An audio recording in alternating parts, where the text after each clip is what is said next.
स्वागत है आप सभी का आपके अपने YouTube channel the world of chemistry की दुनिया पर।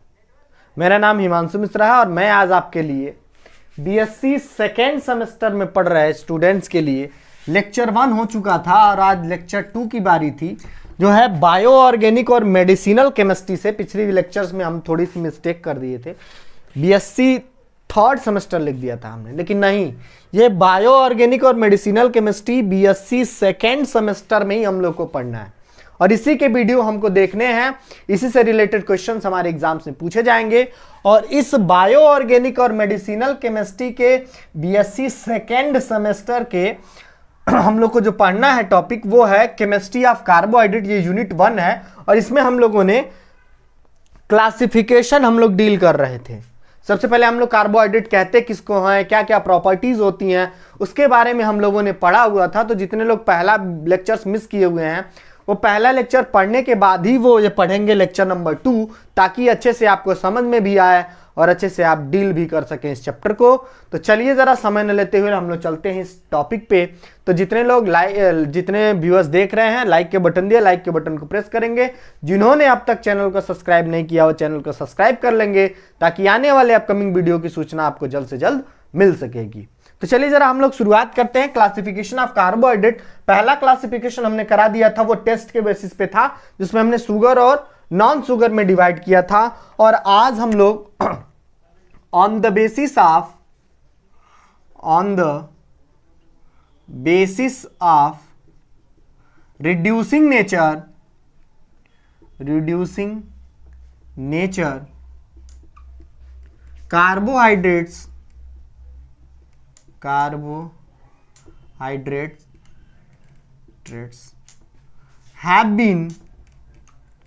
have been divided into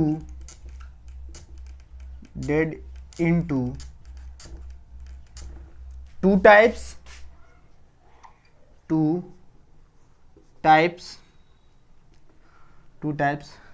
कौन कौन से? रिड्यूसिंग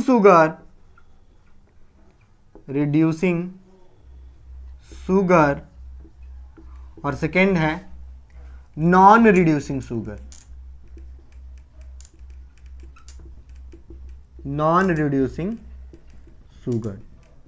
तो ध्यान से देखिएगा, जब हम लोग रिड्यूसिंग और नॉन रिड्यूसिंग के बेसिस पे कार्बोहाइड्रेट को डिवाइड करते हैं तो दो टाइप के हमको कार्बोहाइड्रेट देखने को मिलते हैं। पहला जो देखने को मिलता है वो रिड्यूसिंग शुगर मिलता है और जो दूसरा देखने को मिलता है हमको वो नॉन रिड्यूसिंग शुगर देखने को मिलता है।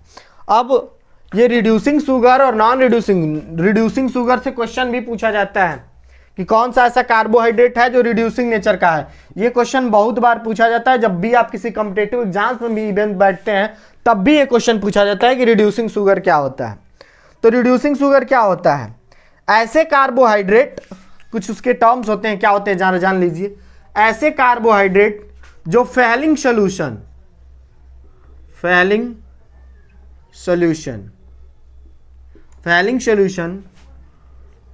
टॉलेन रिएजेंट और साथ ही साथ बेनेडिक्ट सॉल्यूशन।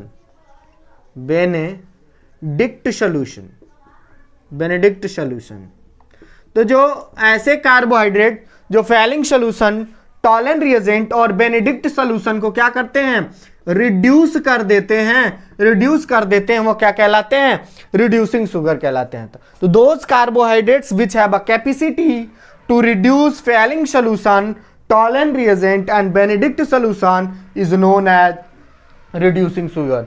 ध्यान से सुनेंगे सब लोग डिफिनीशन को और कॉपी में नोट डाउन भी करते हुए चलेंगे, पेन कॉपी लेके बैठा करिए। तो क्या आपने carbohydrate, those carbohydrate which have a capacity to reduce Fehling solution, Tollen reagent and Benedict solution is known as reducing sugar. Reducing sugar कौन सा है? जो फेलिंग सॉल्यूशन, टॉलेन रिएजेंट और बेनेडिक्ट सॉल्यूशन को क्या कर दे? रिड्यूस कर दे। और इसके एग्जाम्पल कौन कौन से होंगे? ग्लूकोज और फ्रक्टोज। ग्लूकोज एंड फ्रक्टोज ध्यान से देखिएगा, एग्जाम्पल बहुत ज्यादा इंपॉर्टेंट है जो हर एक कॉम्पिटेटिव एग्जाम्स में भी पूछे जाते हैं। आपसे भी जब एमसीक्यू क्वेश्चन पूछे जाएंगे तो ये जरूर पूछा जाएगा कि ग्लूकोज रिड्यूसिंग शुगर क्यों होता है, तो क्योंकि ग्लूकोज के पास कैपेसिटी होती है कि वो फैलिंग सोल्यूशन, टॉलरेंट रिएजेंट और बेनेडिक्ट सोल्यूशन को क्या कर सके, रिड्यूस कर सके। अब ये रिड्यूस कर सकते हैं, लेकिन जो नॉन रिड्यूसिंग शुगर है वो फैलिंग सोल्यूशन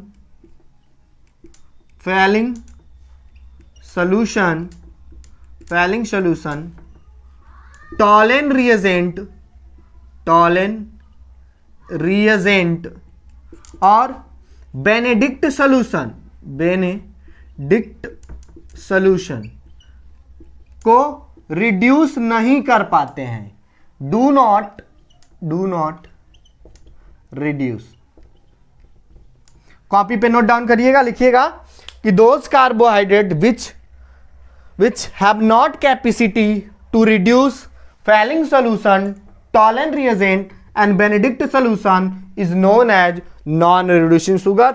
इसका भी एग्जाम्पल बहुत बार क्वेश्चन पूछा जाता है, ये होता है सुक्रोज। बहुत ज्यादा इंपॉर्टेंट है ये एग्जाम्पल। तो देखिए जरा, हम लोगों ने on the basis of reducing nature, कि रिड्यूसिंग नेचर के बेसिस पे हम लोगों ने कार्बोहाइड्रेट को दो कैटेगरी में डिवाइड किया, रिड्यूसिंग शुगर और non reducing sugar. Reducing sugar कौन है? ऐसे शुगर हैं जो फैलिंग सोल्यूशन, टॉलेंट रिएजेंट और बेनेडिक्ट सोल्यूशन को रिड्यूस कर देते हैं। अब ये क्या होते हैं, जब आगे ग्लूकोज के रिएक्शन पढ़ेंगे तो फैलिंग सोल्यूशन, टॉलेंट रिएजेंट और बेनेडिक्ट सोल्यूशन के बारे में भी जान जाएंगे। तो चैनल के साथ जुड़े रहिए, आगे आने वाले वीडियोज में आपको इसके बारे में ब्रीफली पढ़ाया जाएगा।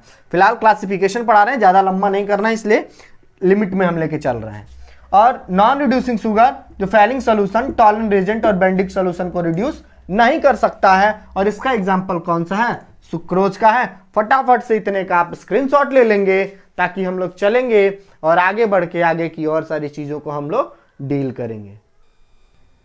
चलिए जरा, हम लोगों ने दो क्लासिफिकेशन पढ़ लिया। पहला जो क्लासिफिकेशन हम लोगों ने पढ़ा वो on the basis of test पढ़ा, दूसरा जो क्लासिफिकेशन पढ़ा वो रिड्यूसिंग नेचर के बेसिस पे पढ़ा, और तीसरा जो हम लोग पढ़ने जा रहे हैं वो किसके बेसिस पे है? हाइड्रोलिसिस के बेसिस पे। हाइड्रोलिसिस के बेसिस पे है, हाइड्रोलिसिस के बेसिस पे है। तीसरा जो क्लासिफिकेशन है वो किसके बेसिस पे है? हाइड्रोलिसिस के बेसिस पे है। तो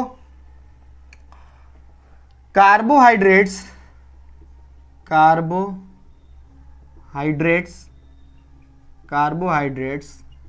have been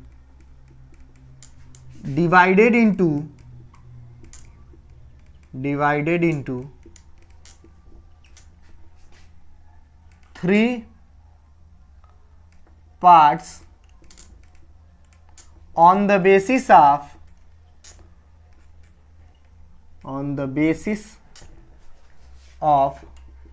हाइड्रोलिसिस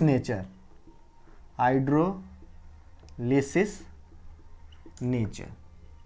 देखिए जरा, यही मॉडर्न क्लासिफिकेशन है कार्बोहाइड्रेट का।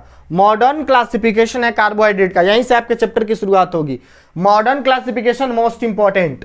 तो क्लासिफिकेशन कार्बोहाइड्रेट का मॉडर्न जो क्लासिफिकेशन दिया गया था वो हाइड्रोलिसिस। हाइड्रोलिसिस का मतलब क्या? वाटर के अंदर डिसॉल्व होने पर या टूटने पर, हाइड्रोलिसिस टूटने पर, हाइड्रोलिसिस होने पर।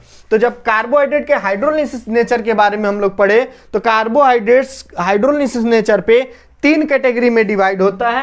कौन कौन सा? वो है हम लोग का मोनोसैकेराइड,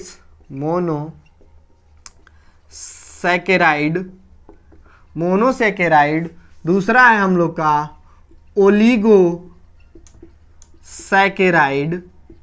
ओलिगोसैकेराइड, और थर्ड जो है वो है हम लोग का पॉलीसैकेराइड। तो देखिएगा, हाइड्रोलिसिस के बेसिस पे कार्बोहाइड्रेट को तीन कैटेगरी में डिवाइड किया गया है, मोनोसैकेराइड्स, ओलिगोसैकेराइड्स और पॉलीसैकेराइड्स के अंदर। अब क्या होता है मोनोसैकेराइड्स, क्या होते हैं ओलिगोसैकेराइड्स और क्या होते हैं पॉलीसैकेराइड्स, इसको भी हम लोग देखने जा रहे हैं। तो देखिएगा जरा ध्यान से, मोनोसैकेराइड्स क्या है?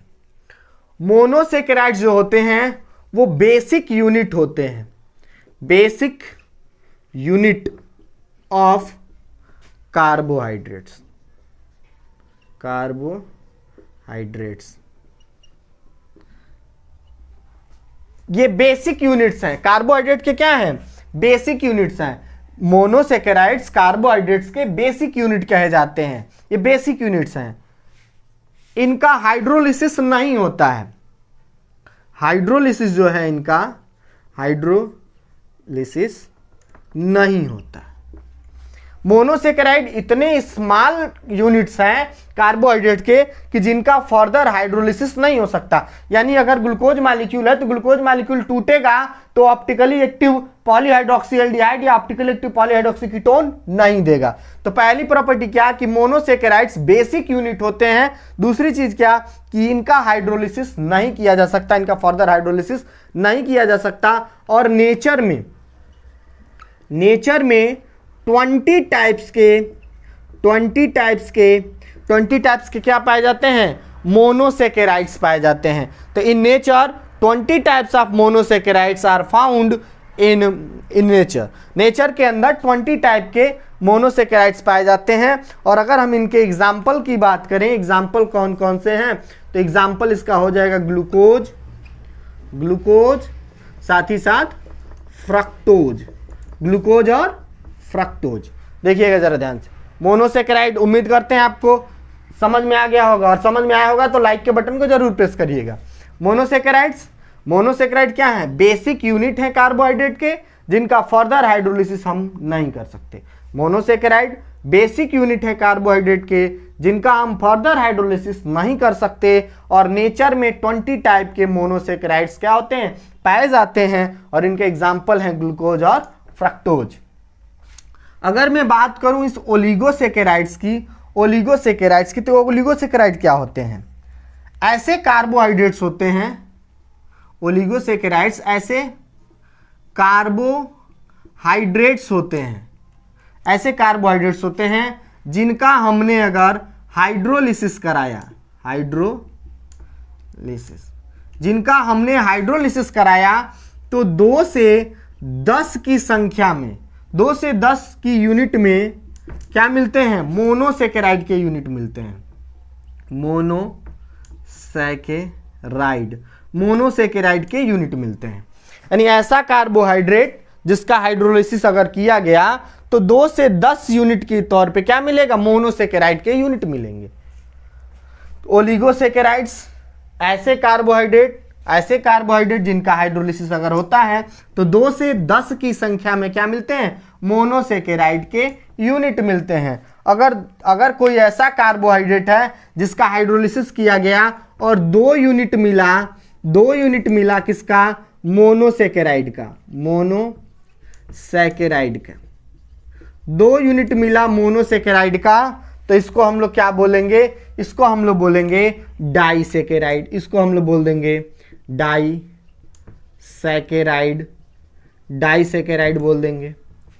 अगर मान लीजिए हमको 3 यूनिट मिला किसका? 3 यूनिट मिला मोनोसेकेराइड का, 3 यूनिट मिला मोनोसेकेराइड का, तो इसको हम बोल देंगे ट्राइसेकेराइड।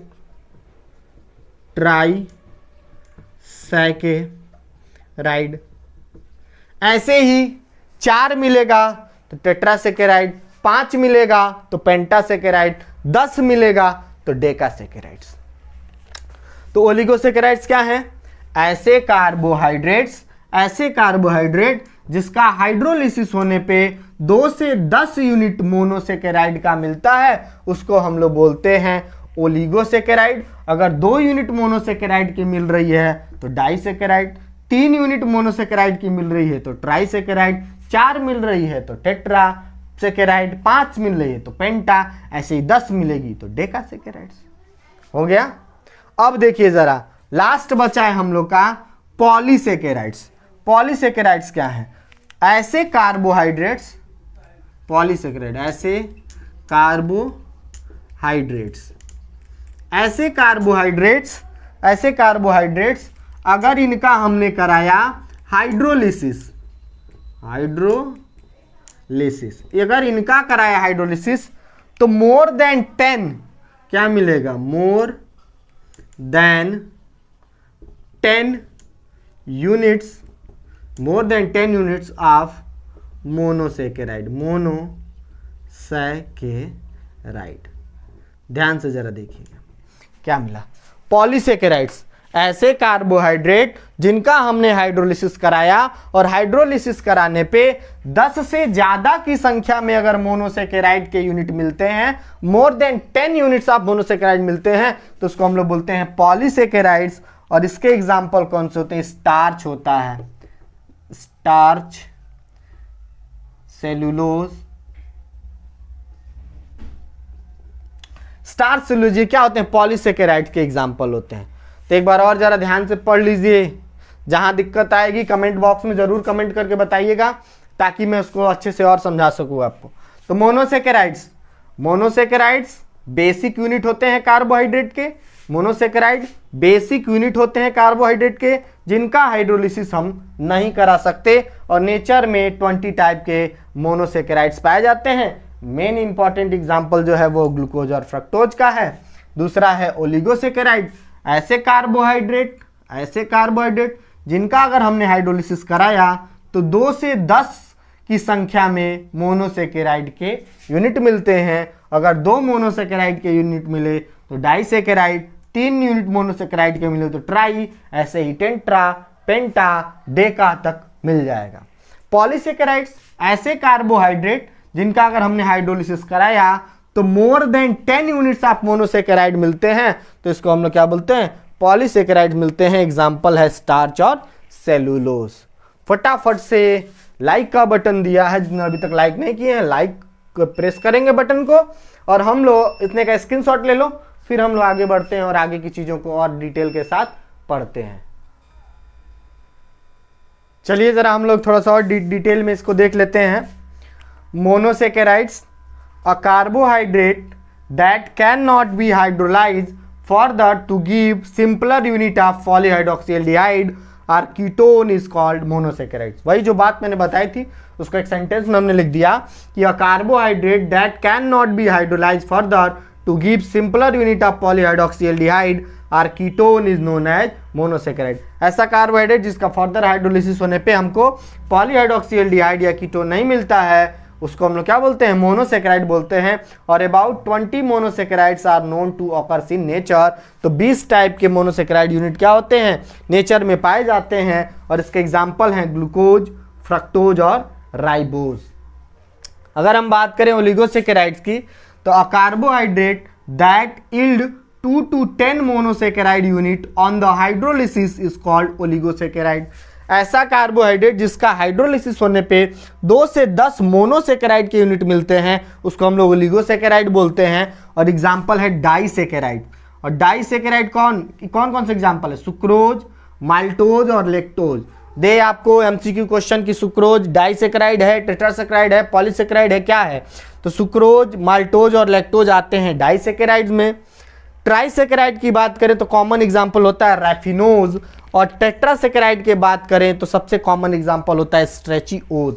ये सारे जो एग्जांपल हैं इसको आपको याद करने चाहिए, ये आपके एमसीक्यू क्वेश्चंस में आपको काम आएंगे। तो disaccharide sucrose, maltose, lactose, trisaccharide raffinose और टेट्रासेकेराइड स्ट्रेचिओज। अब बात करें अगर हम पॉलीसेकेराइड की, तो a carbohydrate which yield a large number of monosaccharide unit on hydrolysis are called polysaccharide. ऐसा कार्बोहाइड्रेट जिसका हाइड्रोलिसिस होने पे 10 से ज्यादा की संख्या में मोनोसेकेराइड के यूनिट मिलते हैं, उसको पॉलीसेकेराइड बोलते हैं। एग्जांपल है स्टार्च, सेलुलोज और ग्लाइकोजन। इसके एग्जांपल है स्टार्च, सेलुलोज और ग्लाइकोजन है। फटाफट से जितने लोग नहीं इसको नोट किए थे, सेंटेंस नहीं बना पा रहे थे, वो इसको नोट डाउन कर लीजिए। चलते हैं हम लोग अब एंट्री करते हैं ग्लूकोज की तरफ। ग्लूकोज क्या होता है उसको देखने। चलिए जरा अब हम लोग को चैप्टर के अंदर पढ़ना है ग्लूकोज मॉलिक्यूल को, कि ये ग्लूकोज मॉलिक्यूल क्या होता है। तो ग्लूकोज जो होता है वो नेचर के अंदर पाया जाता है, फ्री फॉर्म में भी पाया जाता है और कंबाइंड फॉर्म। फ्री और कंबाइंड दोनों फॉर्म में क्या पाया जाता है, ग्लूकोज पाया जाता है। ग्लूकोज जो मॉलिक्यूल होता है वो फ्री भी फॉर्म में पाया जाता है, कंबाइंड भी फॉर्म में पाया जाता है। साथ ही साथ ये ग्लूकोज जो होते हैं वो स्वीट फ्रूट, जितने भी मीठे फल होते हैं, जितने मीठे फल होते हैं उसके अंदर पाया जाता है। हनी राइप के अंदर भी पाया जाता है। साथ ही साथ क्या होते हैं, वो लार्ज अमाउंट में इस ग्लूकोज को क्या करते हैं, कैरी करते हैं अपने अंदर।